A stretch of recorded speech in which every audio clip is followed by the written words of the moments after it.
Coopération algéro-américaine, le ministre des Affaires maghrébines de l'Union africaine et de la Ligue des États arabes, Abdelrahman El-Msahel, a reçu ce jeudi à Alger une délégation américaine de hauts fonctionnaires et d'officiers supérieurs des différents corps d'armée qui effectuent une visite en Algérie.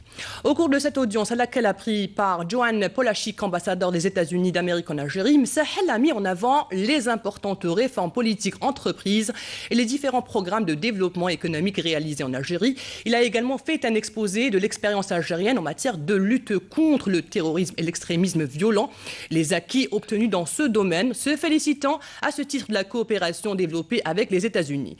Il a en outre rappelé l'approche de l'Algérie dans le cadre du règlement des crises en Libye, au Mali et d'autres régions du monde.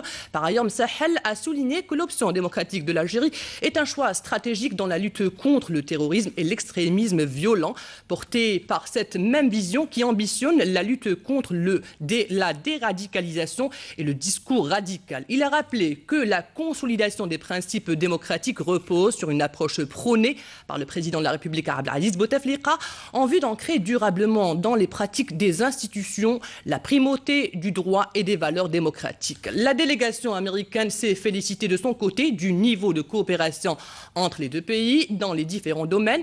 Elle a salué l'engagement de l'Algérie, pays partenaire dans la lutte contre le terrorisme et l'extrémisme violent, et s'est intéressée à l'expérience algérienne dans la déradicalisation. La délégation américaine a fait part aussi de son appréciation pour le rôle joué par l'Algérie dans le règlement de la crise en Libye. Les deux parties ont rappelé la volonté partagée par les deux pays respectifs à aider et soutenir les efforts en faveur du rétablissement de la paix, de la stabilité et de la sécurité en Libye, au Mali et au Sahel.